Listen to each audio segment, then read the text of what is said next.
क्या आपने कभी सोचा है कि जब इंसान मर जाता है तो उसके बाद क्या होता है?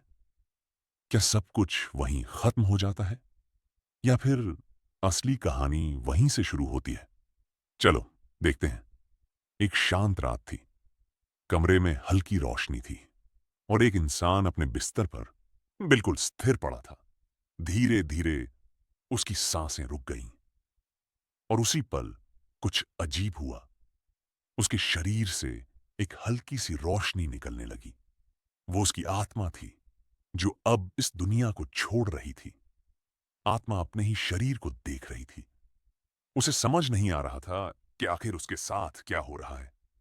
वो अपने परिवार को पुकारना चाहती थी, लेकिन कोई भी उसे सुन नहीं पा रहा था।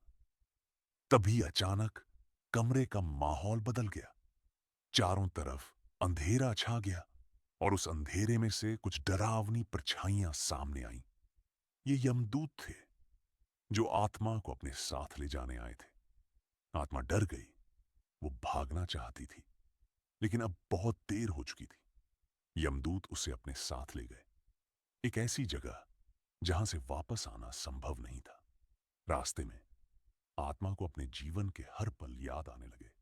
उसके अच्छे काम और उसकी गलतियां, किसी की मदद करना और कभी किसी का दिल दुखाना, सब कुछ एक एक करके उसकी आंखों के सामने आ रहा था। कुछ समय बाद वो एक विशाल दरबार में पहुंची, जहां एक शक्तिशाली दिव्य शक्ति विराजमान थी। ये यमराज का दरबार था, जहां हर आत्मा का न्याय होता है। अब समय था उसके कर्मों का हिसाब देने का। हर एक काम, हर एक गलती, सब कुछ सामने आ चुका था।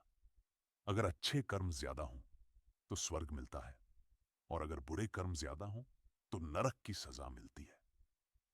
उस समय आत्मा को अपने हर गलत फैसले पर पछतावा होने लगा।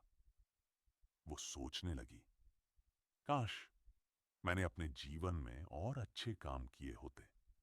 लेकिन अब बहुत देर हो चुकी थी। कहा जाता है कि कुछ आत्माएं ऐसी भी होती हैं जिनके कुछ काम अधूरे रह जाते हैं, या जिनके कर्म बहुत भारी होते हैं। वो इस दुनिया में ही भटकती रहती हैं, शांति की तलाश में। इसलिए कहा गया है